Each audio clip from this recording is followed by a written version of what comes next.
Hi hello നമസ്കാരം. നമ്മുടെ ട്രിപ്പിൻ്റെ 3-ാം ദിവസത്തിലേക്കാണ് നമ്മളിപ്പോൾ എത്തിച്ചേർന്നിരിക്കുന്നത്. 3-ാം ദിവസം എന്ന് പറഞ്ഞത് നമ്മൾ ഇറങ്ങിയ 8-ാം തീയതി രാത്രിയിലാണ്. അതാണ് 1-ാം ദിവസമായിട്ട് കണക്കാക്കിയിരിക്കുന്നത്. 9-ാം തീയതി 2-ാം ദിവസം, ഇന്നിപ്പോൾ 10-ാം തീയതിയാണ്, സെപ്റ്റംബർ 10, 2022. നമ്മളിപ്പോൾ എത്തിച്ചേർന്നുകൊണ്ടിരിക്കുന്നത് കമ്പം മുന്തിരിത്തോട്ടം കാണുന്നതിന് വേണ്ടിയാണ്. തമിഴ്നാട്ടിൻ്റെ റോഡുകളിലൂടെ കമ്പത്തേക്കാണ് നമ്മൾ എത്തിക്കൊണ്ടിരിക്കുന്നത്. കമ്പത്തിലെ കാഴ്ചകളിലേക്ക്. അതെ, മുന്തിരിപ്പാടങ്ങൾ കണ്ട് മുന്തിരിങ്ങ പറിക്കാനുള്ള അവസരമുണ്ട്, വൈനുണ്ട്, അതെല്ലാം വാങ്ങാനുള്ള അവസരമുണ്ട്. അത് വാങ്ങുന്നത് കുഴപ്പമില്ല, പക്ഷെ വീട്ടിൽ പോയി ഉപയോഗിക്കാം. കുളമാകുന്നില്ല, വാളുമൊക്കെ ഉണ്ട്, അത് മാത്രമേ പറയാനുള്ളൂ. ഓക്കെ, എങ്കിലും സോണി സാറിന്റെയും ജസ്റ്റിന്റെയും ഒക്കെ നിയന്ത്രണം വളരെ നന്നായിരിക്കുന്നു. അതുപോലെ ജഷിന്റെ ജനറൽ കൺവീനർ സ്ഥാനം അലങ്കൃതമായി ഭംഗിയായി കൊണ്ടു നടക്കുന്നു. പ്രത്യേകം നന്ദി അറിയിക്കുകയാണ്. ദൈവം അനുവദിക്കുകയാണെങ്കിൽ നമ്മുടെ ചോദിച്ചാണ് 1 കോടി അടിക്കുകയാണെങ്കിൽ നമ്മുടെ 53 പേർക്ക് ഇതേ വാഹനത്തിൽ വേളാങ്കണ്ണി പോകാവുന്നതാണ്. ഓണം മെമ്പറാണ്. അത് 6 കോടിയാ 12 കോടിയാ, അല്ല ഒരു ചെറിയ ചെറുതല്ല, ചെറുതാ. 1 കോടിയുടെ 50 രൂപയാണ് ചോദിച്ചാൽ 2 ലക്ഷം രൂപ നമുക്ക് പോയിട്ട് വരാനുണ്ട്. എല്ലാവരും ഫുഡും കാര്യങ്ങളും ഒക്കെ.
സന്തോഷകരമായ യാത്രയിൽ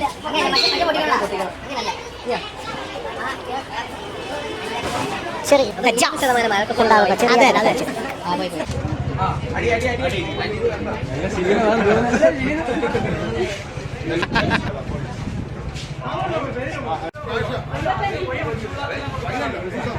zero percent alcohol.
Shake it up, baby, shake a little off that.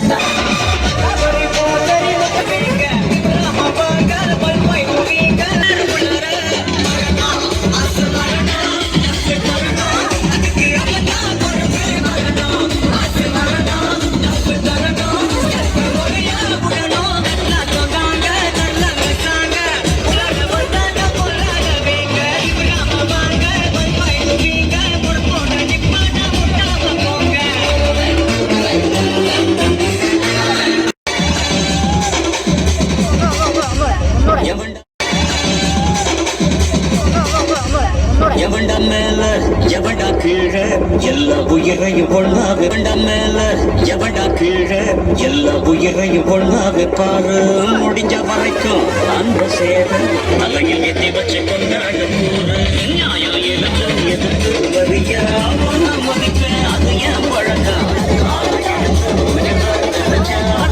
வயசாரிடியா இடிக்கும் கண்டு வர கேட்ட எல்லாம் கண்டு வர நான் வெளிய ஒன்று போட்டுனால சொல்லி வர காலத்தை நான் பெருட்டி வர நீ சிலுப்பி விட்டாயே உள்ளார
യുവജനങ്ങൾ എന്ന് പറയുമ്പോൾ നമ്മളെ കൊച്ചു പിള്ളേരെ കുറിച്ച് മാത്രമേ പറയുന്നുള്ളൂ. ഇല്ല, അങ്ങനല്ല. ഞാന് അത് കഴിഞ്ഞിട്ട് എന്റെ പ്രിയപ്പെട്ട സുഹൃത്ത് അനില്, അത് കഴിഞ്ഞിട്ട് രായംപിക്ക്, ഞങ്ങളൊക്കെ ഒരു സമയത്ത് ഈ മാറപ്രേമ ഏതാണ്ട് ഒരു പോകുന്ന സമയത്ത് പ്രദീപച്ചാനും പിന്നെ നമ്മുടെ സ്റ്റീവൻ ചാനും പിന്നെ നമ്മുടെ പൊയ്യമലയിലെ ജോൺസച്ചാനും ഇവരെ 3 പേരും കൂടെ ചാൻ ഞങ്ങളുടെ ഒരു ഗ്രൂപ്പിലായിരുന്നു.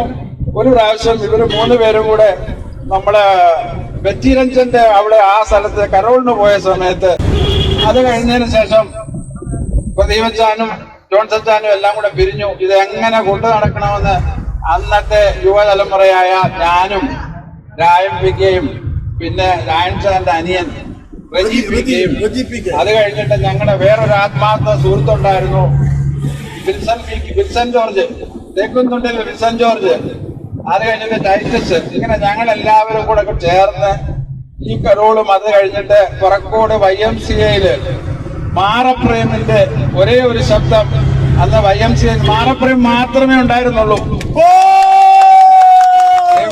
അന്നത്തെ ഞങ്ങളുടെ തലമുറയാണ് ഈ കുഞ്ഞുങ്ങളെയും നേർവഴിയിൽ കൊണ്ടുവന്നെന്നുള്ളതിന്റെ അഭിമാനം ഞങ്ങൾക്കുണ്ട്. പിന്നെ അച്ഛൻ എപ്പോഴും പറയുമ്പോ കുഞ്ഞുങ്ങളെ കുറിച്ചേ പറയുന്നുള്ളൂ, ഞങ്ങളെ കുറിച്ച് പ്രായമുള്ളവരെ ചോദിച്ചാൽ ഒന്നും പറയുന്നതേ കേൾക്കുന്നില്ല. ആ ഒരു വിഷമത്തിലാണ് ഞങ്ങളിവിടെ വന്ന് നിന്നത്. ഇപ്പൊ വീണ്ടും ഞങ്ങൾ പറയാണ്, ഞങ്ങളുടെ പ്രോഗ്രാം എന്തെങ്കിലും തെറ്റ് ആരും ഇടയ്ക്ക് കൂവോ പറയോ ഒന്നും ചെയ്യരുത്. ഞങ്ങളൊരു പ്രോഗ്രാം അവതരിപ്പിക്കുകയാണ്. പ്രോഗ്രാം കണ്ടിട്ട് അവസാനം വരെയും കണ്ടിട്ട് നിങ്ങൾ അഭിപ്രായം പറയാവൂ. പിന്നെ ഞങ്ങളെ പ്രോത്സാഹിപ്പിക്കണം. തന്നെയല്ല, കൊച്ചിൻ കലാഭവനും അത് കഴിഞ്ഞിട്ട് ഏഞ്ചൽ വോയിസും ഒക്കെ ഞങ്ങൾക്ക് പലതരം ഓഫറുകൾ തന്നിട്ടുണ്ട്. ഞങ്ങൾ അതൊക്കെ വേണ്ടെന്ന് വെച്ചാൽ കാരണം ജോലിയുടെ തിരക്കും ഇന്ത്യയിൽ പലയിടത്തും പല പ്ലാന്റുകൾ സ്ഥാപിക്കുന്നത് കൊണ്ട് അതിനൊന്നും പോകാൻ സമയം കിട്ടാത്തത് കൊണ്ടാണ്. എന്നാലും ഇപ്പോൾ ഈ ഫ്രീ ആയ ടൈമില് ഞാനും ബിൻസിയും കൂടെ ചേർന്ന് ഒരു പ്രോഗ്രാം അവതരിപ്പിക്കുകയാണ്. ബിൻസി എന്ന് പറഞ്ഞു കഴിഞ്ഞാൽ അന്ന് ഞാൻ ഒരു കാര്യം കൂടെ ഓർത്തു പോവാണ്. പണ്ട് പൊറോട്ടയും ചിക്കൻ കറിയും കഴിച്ചത് നമ്മുടെ അലക്സച്ചന്റെ പട്ടം കുർബാനക്കാരൻ ആദ്യത്തെ അച്ഛന് പട്ടം കൊടുത്ത സമയത്താണ്. അതുപോലെ വേറെ ഒരു വിഷമമായ ഒരു കാര്യം കൂടെ ഞാൻ ഈ സമയം ഓർമ്മിപ്പിക്കുകയാണ്. നമ്മുടെ കാലം ചെയ്ത മാത്യൂസ് തിരിയൻ ബാവ ഒരു പ്രാവശ്യം നമ്മുടെ പള്ളിയുമായിട്ട് 82-83 അതിനു മുമ്പാണ്. ഞാൻ 7ാം ക്ലാസ്സിൽ പഠിക്കുന്ന സമയത്ത് അപ്പൊ പൊതുയോഗം നടന്നു. അത് കഴിഞ്ഞിട്ട് പള്ളി പ്രശ്നമായ സമയത്ത് ഇന്നും ഞാൻ ഓർക്കുകയാണ്, നമ്മുടെ കിണറിന്റെ അടുത്ത് ഒരു ചെറിയ രീതിയിൽ ഒരു അടുക്കള ഉണ്ടായിരുന്നു. ആ അടുക്കളയിൽ ഞാൻ ചെന്നപ്പം ബാവാ തിരുമേനി ഇരുന്ന് അവിടെ വെള്ളം ചൂടാക്കാൻ വേണ്ടി വിറകിൽ നിന്ന് തീ ഊതുന്ന ഒരു രംഗം ഞാൻ എന്റെ ഓർക്കുന്നുണ്ട്. ബാവാ തിരുമേനി 4-5 ദിവസം നമ്മുടെ പള്ളിയിൽ അന്ന് ഒരു കിടക്കാൻ ഒരു കട്ടിലോ ഒന്നുമില്ലാത്ത ഈ പാവം മനുഷ്യൻ അന്ന് ആ തറയൊരു പായം പിരിച്ച് നമ്മുടെ പള്ളിക്ക് വേണ്ടി അധ്വാനിച്ച ഒരു മനുഷ്യനാണ്. പക്ഷെ ഇപ്പോഴത്തെ ബാബാമാർക്കോ ആർക്കും തന്നെ ഇത്രയും പ്രശ്നമുള്ള പള്ളിയായിട്ട് പോലും നമ്മുടെ പള്ളിയിൽ ഒന്ന് വരാനോ ഇതിനൊന്നും താല്പര്യം കാണിച്ചിട്ടുമില്ല. പക്ഷെ ഇനി ഞാൻ സാവു ഒരു പ്രത്യേക കാര്യം പറയാണ്. എത്ര ഇതാണെന്നുണ്ടെങ്കിലും നമ്മുടെ പള്ളിയുടെ പ്രശ്നങ്ങള് തീർച്ചയായിട്ടും സഭയിൽ അവതരിപ്പിക്കണം. അച്ഛൻ തീർച്ചയായിട്ടും ഭദ്രാസനത്തിലും അതുപോലെ കേന്ദ്രത്തിലും പറയണം. ഇതിനൊരു തീരുമാനം എടുക്കണം. ഈ നമ്മുടെ ഇനിയും വരും തലമുറയ്ക്കെങ്കിലും നമ്മളെ കൊണ്ട് ചെയ്യാൻ പറ്റുന്ന ഒരു കാര്യമാണ്. ഇനി 3 മാസം കൂടെ എന്താണെന്നുണ്ടെങ്കിലും അതിനൊരു വലിയൊരു പ്രശ്നം എന്ന് പറഞ്ഞാൽ പൊതുയോഗത്തിൽ ആള് കാണത്തില്ല. പൊതുയോഗത്തിൽ ഈ വിഷയം ആരും അവതരിപ്പിക്കുന്നില്ല. ആകെ പാവച്ചാനും 10 പേരും കാണും. അങ്ങനല്ല, ഇനിയുള്ള നമ്മുടെ പൊതുയോഗത്തിൽ സ്ത്രീകളും അതിനകത്ത് പങ്കാളികളാണ്. അത് ഞങ്ങളുടെ തലമുറയ്ക്ക് വേണ്ടിയിട്ട് അച്ഛൻ ചെയ്യുന്ന, ഞങ്ങളുടെ പള്ളി വികാരിയായി വന്നതിന് ശേഷം അച്ഛൻ ഞങ്ങൾക്ക് ചെയ്യുന്ന ഏറ്റവും വലിയൊരു ഇതായിരിക്കും, ഞങ്ങൾക്ക് തരുന്ന ഒരു പ്രോത്സാഹനമായിരിക്കും. ഞങ്ങളുടെ പ്രോഗ്രാമിലേക്ക് കിടക്കുകയാണ്. ദയവായി ബിൻസിയെ ക്ഷണിക്കുന്നു. ഒരു മറുപടി. പ്രിയപ്പെട്ട അനിമൻഷാ പറഞ്ഞ കാര്യം എനിക്ക് വളരെ വിഷമമുള്ളൊരു കാര്യമാണ്. ഞാൻ ഈ ദേവാലയത്തെ വിടുകയും അപ്പോഴാണ് നമ്മുടെ കേസ് കോടതി കിടക്കുന്നത് കൊണ്ടാണ് ഒന്നും ചെയ്യാൻ പറ്റാത്തൊരവസ്ഥയിൽ നിൽക്കുന്നത്. 2 വർഷം നമ്മുടെ കോവിഡിന്റെ പ്രശ്നമായിരുന്നു. അതിനുശേഷം ഇപ്പൊ മാത്യൂസ് തിരിയൻ ബാവയെ ഞാൻ ഈ കാര്യം ധരിപ്പിക്കുകയും പരിശുദ്ധ പിതാവ് നമ്മുടെ ദേവാലയത്തിൽ എഴുന്നള്ളാം കൽപ്പിച്ചിട്ടുണ്ട്. ഒരു ടൈം നമ്മൾ പറയും. അതോടൊപ്പം തന്നെ നമ്മുടെ ആത്മായ ട്രസ്റ്റിയും വൈദിക ട്രസ്റ്റിയും ആ സമയത്ത് എത്തും. നമുക്കൊരു തീരുമാനം എടുത്ത് എന്തെങ്കിലും ചെയ്യാൻ പറ്റുമെങ്കിൽ തീർച്ചയായും ചെയ്യുന്നതായിരിക്കും. നിങ്ങളുടെ സപ്പോർട്ട് ഉണ്ടെങ്കിൽ, വികാരിയെ കൊണ്ട് ചെയ്യാൻ പറ്റില്ല, നിങ്ങളുടെ സപ്പോർട്ട് ഉണ്ടെങ്കിൽ തീർച്ചയായും ചെയ്യുന്നതായിരിക്കും. ഒരു ദുഃഖം പോലെ എനിക്കും തോന്നുന്നു. സീനിയേഴ്സിനെ ഞാൻ പറഞ്ഞില്ല, പരാമർശിച്ചില്ല എന്ന് സത്യമാണ്. കാര്യം കുഞ്ഞുങ്ങൾ ഇങ്ങനെ കലാപരിപാടി കാണിക്കുന്നതുകൊണ്ടാണ്. അതുപോലെ പ്രിയപ്പെട്ട അനിമോൻചാനും അനിൽചാനും രാൻചാനും ജോയിച്ചാന് വർഗീസ്ചാനെ 2 പ്രാവശ്യം പേര് പറഞ്ഞായിരുന്നു. പിന്നെ ആൽമുട്ടിലായ നമ്മുടെ അച്ഛനാണ്, പിന്നീട് സഹിച്ചാന് അവരോടെല്ലാം പുതിയ നന്ദിയുണ്ട്. വനിതകളുടെ നേതൃത്വങ്ങളായിട്ടുള്ള എല്ലാവരോടും എല്ലാവരുടെ പേര് പറഞ്ഞ സമയം കളയുന്നില്ല. ഇവരൊക്കെ പ്രോഗ്രാം ആരംഭിക്കുകയാണ്. അതിന് ശേഷം പറയുന്നതായിരിക്കും. ഹലോ ഈ പ്രോഗ്രാം നേരത്തെ പലരും കണ്ടു കാണും. എന്നാലും സാരമില്ല, ഇതിനകത്ത് ചെറുക്ക് പുതുമയായിരിക്കാം. അപ്പൊ ബിൻസി ചൈനയിൽ നിന്ന് വന്ന ഒരു യുവതിയാണ്. ഇന്ത്യ സന്ദർശിക്കാൻ വന്നതാണ്. അപ്പൊ ഇന്ത്യയെ കുറിച്ച് പുള്ളിക്കാരുടെ ധാരണ എന്തുവാണെന്നും നമ്മളെ എത്രമാത്രം നമുക്ക് കഴിവും പ്രാപ്തിയും ഉണ്ടെന്നും ഒക്കെ ബിൻസിയുടെ അഭിപ്രായ പ്രകാരം ബിൻസി പറയുന്നതായിരിക്കും. ഞാൻ ബിൻസിയെ കുറിച്ച് ബിൻസിക്ക് പക്ഷെ മലയാളം അറിയത്തില്ല. അതുകൊണ്ട് പുള്ളിക്കാരിക്ക് ഞാൻ ഫോൺ അങ്ങോട്ട് കൊടുക്കുകയാണ്. അവൾ എന്തോ പറയുന്നതെന്ന് നമുക്ക് ആദ്യം ശ്രദ്ധിക്കാം. അതായത് പുള്ളിക്കാരി പറയുന്നത് ചൈനയിൽ നിന്ന് ഇപ്പോൾ പുള്ളിക്കാരി വന്നതേ ഉള്ളൂ.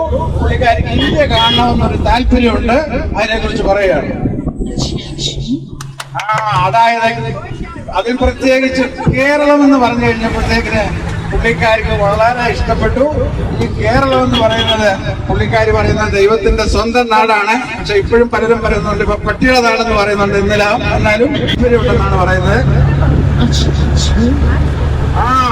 എന്തോ പറഞ്ഞറിയോ, അതായത് കേരളത്തിലെ മാറപ്രയം ഇടവകയിൽ വരാൻ വലിയ താല്പര്യമായിരുന്നതാണ് പറയുന്നത്.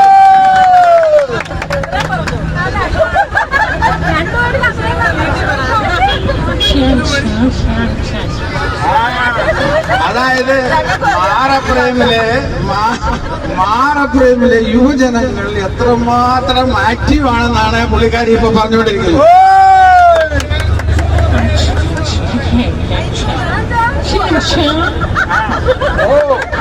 അതെന്താണെന്ന് പറയുന്നറിയാവോ?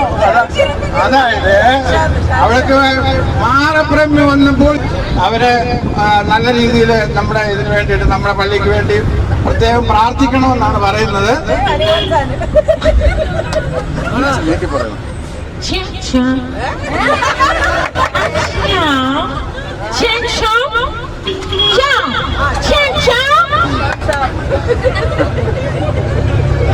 പുള്ളിക്കാരി പറഞ്ഞത് ഒരു പ്രാവശ്യം നേരത്തെ ഇതുപോലെ വരാൻ പറ്റിയ അന്ന് നമ്മുടെ ജസ്റ്റിന്റെ പിതാവ് ചായൻ സാറെ കാണാൻ പറ്റുന്നതെന്ന് പറഞ്ഞാൽ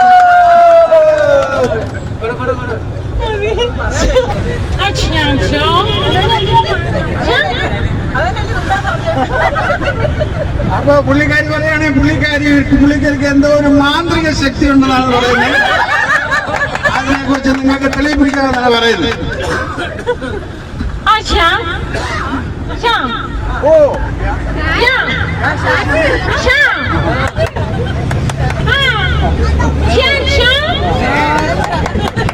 എന്താണെന്ന് പറയുന്നറിയോ? പുള്ളിക്കാരി പറയുകയാണ് പുള്ളിക്കാരുടെ കണ്ണ് കെട്ടിക്കൊള്ളാൻ, പുള്ളിക്കാരുടെ കണ്ണ് കെട്ടിക്ക്.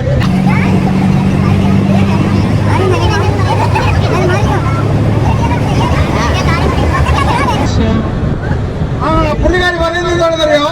നിങ്ങൾ അവിടെ നിന്ന് എന്തെങ്കിലും ഒരു സാധനം എടുത്ത് പൊക്കി കാണിക്കാൻ പുള്ളിക്കാരി പറയുന്നത് എന്തായിരിക്കും എന്ന് പറയുമെന്നാണ് പറയുന്നത്. എന്തെങ്കിലും സാധനം പൊക്കി കാണിക്കാം. അതെ, ജിവിന്റെ കയ്യിൽ ഒരു കൂളി ഗ്ലാസ് ആണെന്നാണ് പറയുന്നത്.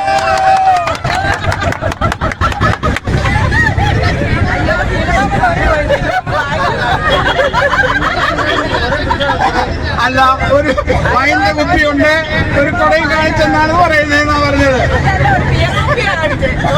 അപ്പൊ നിങ്ങൾക്ക് ഞങ്ങളുടെ പ്രോഗ്രാം ഇഷ്ടപ്പെട്ടെന്ന് മനസ്സിലായി. അവര് പറയാണ്, അല്ലയോ ഗലീല പുരുഷന്മാരെ എങ്ങോട്ട് നോക്കി നിൽക്കുന്നത് എന്ത്? അവിടെ പറഞ്ഞ സകല ചൈന ഭാഷയും മലയാളത്തിൽ ഞാൻ തന്നെയാണ് തർജ്ജമ ഒത്തിരി സന്തോഷമുണ്ട്. ഇങ്ങനെ വേണം നമ്മളെല്ലാവരും ഒരുമിച്ച് ചേർന്ന് സന്തോഷം പങ്കിടുന്നത് നന്നായിരിക്കും. ഇനി ആരെങ്കിലും പ്രോഗ്രാം നോക്കുവാനായിട്ട് താല്പര്യമാണെങ്കിൽ വരാവുന്നതാണ്. ഇപ്രാവശ്യം നമ്മുടെ മാനേജിംഗ് കമ്മിറ്റിയിൽ നിന്ന് 3 പേര് നമ്മുടെ ടൂറുണ്ട്. ഒന്ന് നമ്മുടെ അച്ചമച്ചാണ്, ജോയിച്ചാണ്, അതോടൊപ്പം അനിച്ചാണ്. 3 പേര് നമ്മുടെ മാനേജിംഗ് കമ്മിറ്റി അംഗങ്ങളാണ്. ഇടവയുടെ പ്രത്യേകം നന്ദി അറിയിക്കുന്നു. ഇടവയുടെ നന്ദി അറിയിക്കുകയാണ്. സിജിയോടുള്ള പ്രത്യേകമായ നന്ദി അറിയിക്കുന്നു. സിജി അമ്മാമ അല്ലയോ, മോളമ്മാമ പ്രത്യേകം നന്ദി അറിയിക്കുന്നു. സൂസൻ ഇന്ത്യയോടുള്ള പ്രത്യേകം നന്ദി അറിയിക്കുന്നു. ബിനു ഇന്ത്യയോടുള്ള പ്രത്യേകം നന്ദി. ബിനുവിന്റെ മോനോട് പ്രത്യേകം നന്ദി അറിയിക്കുന്നു. ജീവനപ്രസ്ഥാനത്തെ എല്ലാ പ്രവർത്തകരോടും എന്നോടൊപ്പം മദ്ബഹായിലിരിക്കുന്ന എല്ലാ മദ്ബഹ ശുശ്രൂഷ അംഗങ്ങളോടും എന്റെ പ്രിയപ്പെട്ട ശുശ്രൂഷൻ ജിജുവിനോടും നന്ദി അറിയിക്കുന്നു. പ്രിയപ്പെട്ട മിനിമാമയുടെ നന്ദി അറിയിക്കുന്നു. മെൽവിനോട് പ്രത്യേകം നന്ദി അറിയിക്കുന്നു. പിന്നെ ബിന്ദു ഇന്ത്യയോടുള്ള പ്രത്യേകം നന്ദി അറിയിക്കുന്നു. മറീനയോടുള്ള പ്രത്യേകമായ നന്ദി അറിയിക്കുന്നു.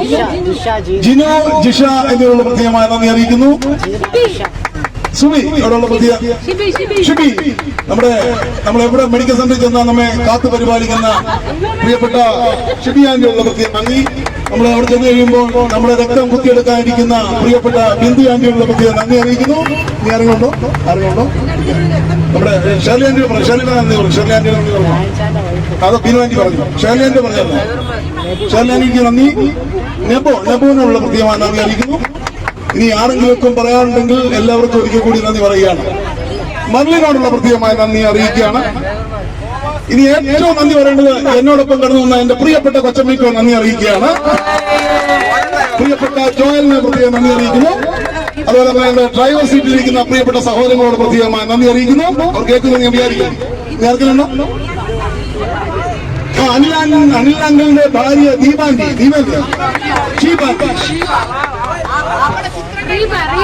ദീപാന്തിയോടുള്ള പ്രത്യേകം നന്ദി അറിയിക്കുന്നു. ചെൽസിയോടുള്ള പ്രത്യേകമായി നന്ദി അറിയിക്കുന്നു. നമ്മുടെ ചിത്രങ്ങൾ പകർത്തുവാനായിട്ട് ഐഫോൺ നൽകിയ നമ്മുടെ പ്രിയപ്പെട്ട മണവാളൻ സുബിനുള്ള പ്രത്യേകം നന്ദി അറിയിക്കുന്നു. ജോയലിനുള്ള പ്രത്യേകം നന്ദി അറിയിക്കുന്നു. ആരാണ് നീ? ആരാണ് ചോദിക്കാൻ്റെ ഭാര്യയുടെ പേര് പറഞ്ഞു? ലിസിയാന്റിയുടെ പ്രത്യേകം നന്ദി. ലിസിയാന്റിക്ക് ടൂർ പോകുന്നതിന് ഭയങ്കര വിഷമമായിരുന്നു. ഞാൻ വിചാരിച്ചു ഹാർട്ടിന് വല്ല പ്രശ്നം ഉണ്ടാവുന്നത്. എങ്കിലും ആന്റി കൃത്യമായിട്ട് വന്ന് പ്രത്യേകം നന്ദി അറിയിക്കുന്നു. ഇനി ആർക്കെങ്കിലും നന്ദി പറയാനുണ്ടെങ്കിൽ ക്ഷണിക്കുക. നമ്മുടെ +2 അധ്യാപകനും എന്നാൽ കണ്ടാൽ അങ്ങനെ തോന്നാത്തതുമായ പ്രിയപ്പെട്ട സോണി സാറിനുള്ള പ്രത്യേകം നന്ദി അറിയിക്കുകയാണ്. പ്രിയപ്പെട്ട സാനച്ചാൻ എനിക്ക് കാണാനായിട്ട് പറ്റിയിട്ടില്ലെങ്കിൽ പോലും അദ്ദേഹത്തെ കുറിച്ചുള്ള ഓർമ്മകൾ ധാരാളം കേൾക്കുവാൻ ഇടയായിട്ടുണ്ട്. അദ്ദേഹത്തിന്റെ ഇടവകയോടുള്ള പ്രതിബദ്ധത, അദ്ദേഹത്തിന്റെ ത്യാഗാത്മകമായ പ്രവർത്തനങ്ങൾ തീർച്ചയായും അദ്ദേഹത്തിന്റെ ആത്മാവിന് മുമ്പിൽ പ്രണാമം അർപ്പിക്കുകയാണ്.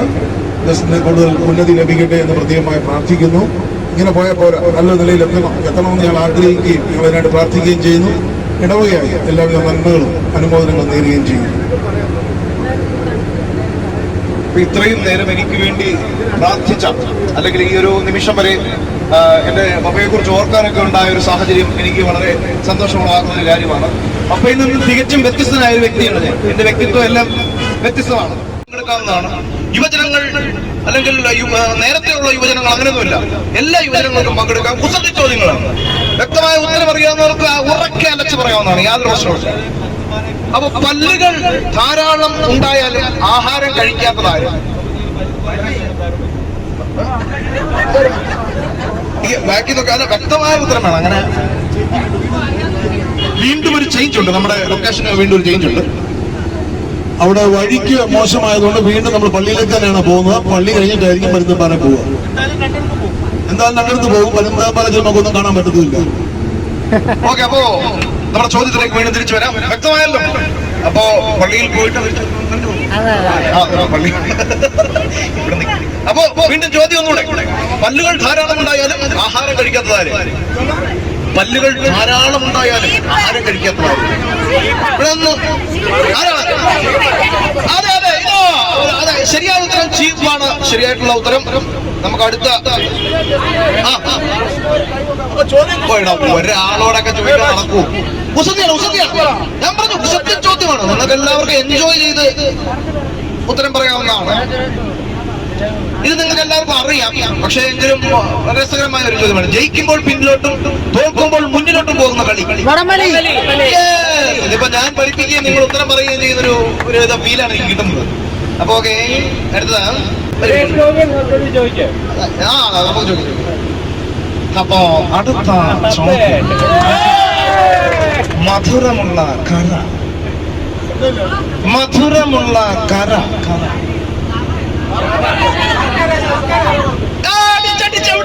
ശർക്കര തന്നെ ശരിയായിട്ടുള്ള ഉത്തരമാണ്. അടുത്തത് പുറകിൽ തലയുള്ള ജീവി.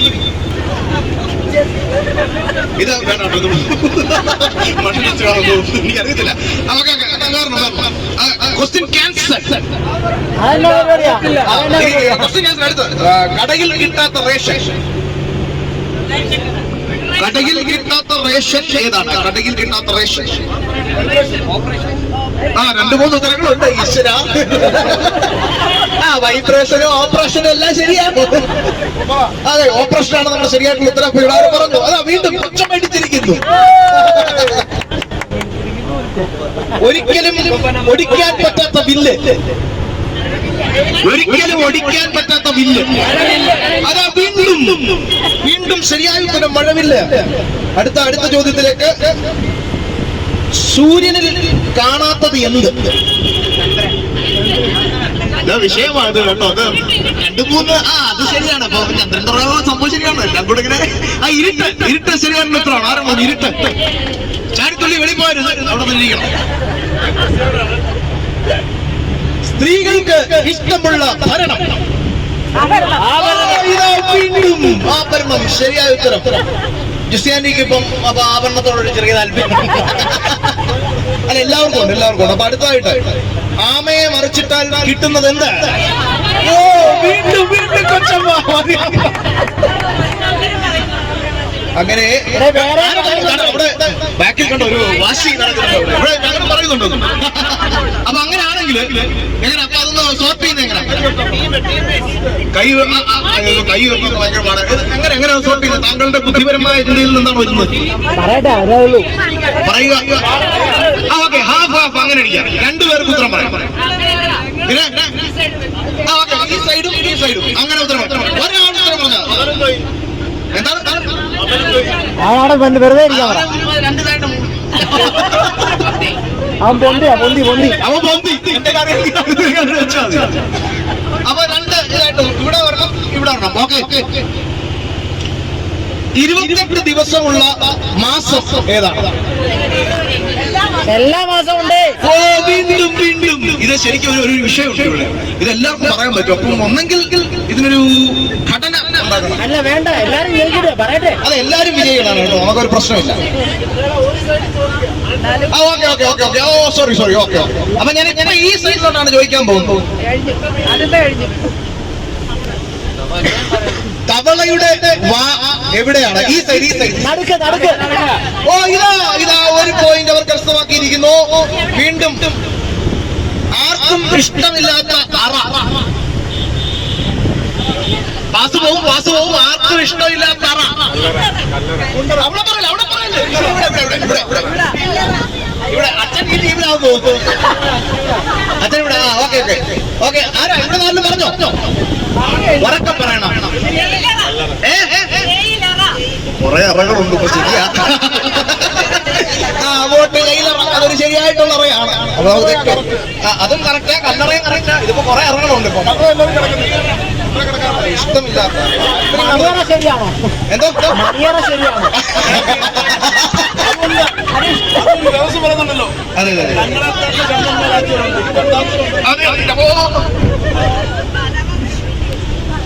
ഓക്കെ.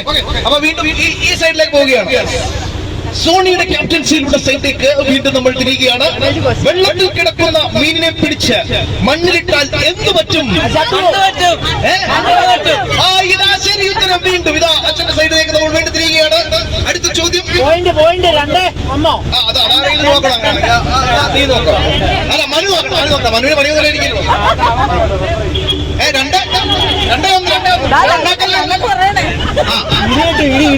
അടുത്തതായി അച്ഛന്റെ ടീമിന്റെ വാശിയേറിയ ഉത്തരത്തിന് വേണ്ടി കാത്തിരിക്കുകയാണ്. വേഗത്തിൽ പൊട്ടാൻ വാങ്ങിക്കുന്ന സാധനം. അതെ, ഇതാ വീണ്ടും ഒരു ശരി ഉത്തരം. ഇതാ 2 എന്ന ഉത്തരത്തിലേക്ക് മുമ്പോട്ട് പോയിരിക്കുകയാണ്. അടുത്ത ചോദ്യം.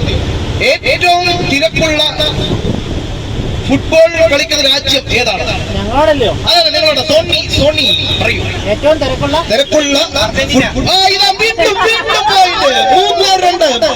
അർജന്റീന. നിങ്ങൾക്ക് പോയി, നിങ്ങൾക്ക് വേണ്ടേ?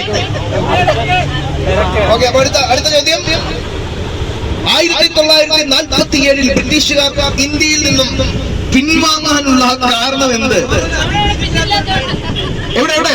ആ ഉത്തരം ആർക്കെ പറയൂ. അതെ, ഇതാ വീണ്ടും ഇത്രയും ബുദ്ധിപരമായ ഉത്തരങ്ങളുമായിട്ട് വീണ്ടും അച്ഛന്റെ ടീം മുമ്പിലേക്ക് പോവുകയാണ്. അവിടെ പിന്നില്ലാത്തതായിരുന്നു ഇതിന്റെ കാരണം.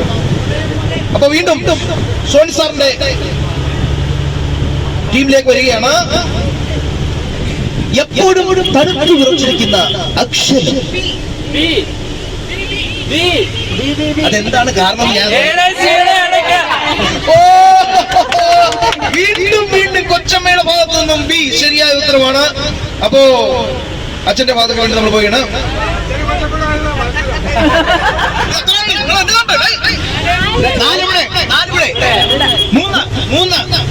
നിങ്ങൾക്ക് രണ്ടുപേർക്ക് അതിൽ പേരൊക്കെ ഇടണം. റിയൽ ഫൈറ്റേഴ്സോ. ഓക്കെ. വലിക്കും തോറും നീളം കുറയുന്ന ഒരു വസ്തു. അതെ, അവർക്കല്ലോ. ഇവിടുന്ന് പറയല്ലേ, പിന്നെ കിട്ടിയില്ല എന്ന് പറയണം. വലിക്കും തോറും നീളം കുറയുന്ന ഒരു വസ്തു. ആർക്കെങ്കിലും വല്ല പിടിയുണ്ടോ? സഹിച്ചാൻ എന്തോ കയ്യിലുണ്ട്.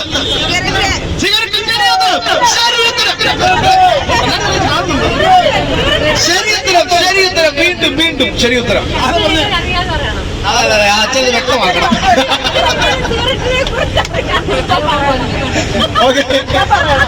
ഓക്കെ അങ്ങനെ 4-4 ഈക്വലായിട്ട് മുൻപോട്ട് പോവുകയാണ്. ആർക്ക് തകർക്കാൻ പറ്റും എന്ന ചോദ്യവുമായി ഇതാ മുൻപോട്ട് പോയിക്കൊണ്ടിരിക്കുകയാണ്. ഞാൻ നോക്കിക്കോട്ടെ.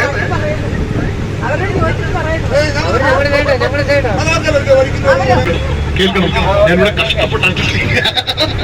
ഇടം കയ്യനായ ഒരാൾ ഗ്ലാസിൽ പഞ്ചസാര ഇട്ട് ഇളക്കുന്നത് എന്തുകൊണ്ട്? ഇതാ വീണ്ടും ശരി ഉത്തരം.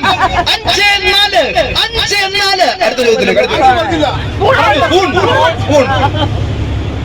ഓക്കെ. മിന്നലും KSEB വൈദ്യുതിയും വെളിച്ചം തരുന്നു, പക്ഷെ രണ്ടും തമ്മിൽ ഒരു വ്യത്യാസമുണ്ട്. എന്താണ്? അങ്ങനല്ല ശരിയായിട്ട് ഉത്തരം പറയണം. അതൊന്നും അല്ല, അങ്ങനെ ഞാൻ ഒന്നും പറഞ്ഞാൽ പോലെ. മിന്നലും KSEB വൈദ്യുതിയും വെളിച്ചം തരുന്നു, പക്ഷെ രണ്ടും തമ്മിൽ ഒരു വ്യത്യാസമുണ്ട്. എന്താണ്? നിങ്ങൾ ഏത് ടീമാണ്? ഇതിനകത്ത് ഇങ്ങനെ വെച്ചു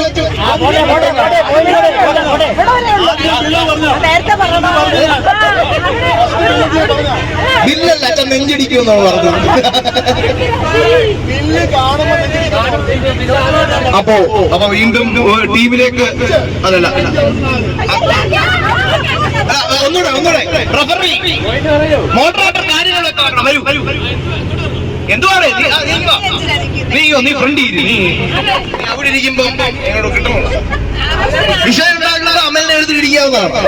എല്ലാ സാഹചര്യങ്ങളും നമ്മൾ ഒരുക്കി തരുന്നത്. 5-4 ശരിയല്ല. ഇത് ഇവിടുത്തെ നെഞ്ചിരിക്കുന്ന ആള് പറഞ്ഞത് അല്ല. ഇവിടെ അതല്ല, മിന്നലിന് ബില്ല് അടക്കണ്ട, KSEBക്ക് ബില്ല് അടക്കണം. അതായിരുന്നു നമ്മുടെ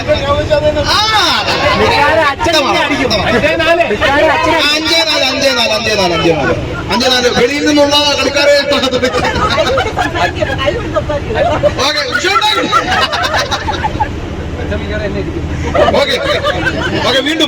വീണ്ടും സോണി സാറിന്റെ ടീമിലേക്ക് നമ്മൾ പോവുകയാണ്. തലകുത്തി നിന്നാൽ വലുതാകുന്നതാര്? തലകുത്തി നിന്നാൽ വലുതാകുന്നതാര്? തലകുത്തി നിന്നാൽ വലുതാകുന്നതാര്? ശരി ഉത്തരം. 6 തലകുത്തി നിന്നാൽ 9 അങ്ങനെ ഒരു സംഭവം ഉണ്ട്. മുൻപിലോട്ട് പോയിക്കൊണ്ടിരിക്കണം. അച്ഛാ എന്താണിത്?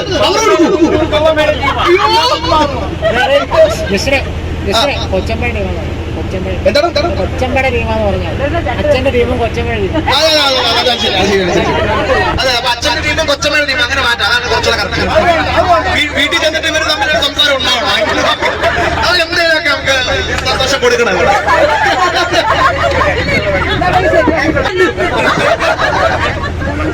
ഓക്കെ, അടുത്ത ചോദ്യം. അപ്പൊ ഇവിടെ 6-4. വാഹനത്തിനുള്ളിലെ സന്തോഷകരമായ നർമ്മമുഹൂർത്തങ്ങൾക്കൊടുവിൽ ഞങ്ങൾ പട്ടുമല പിൽഗ്രിം ചർച്ചിൽ എത്തിച്ചേർന്നു.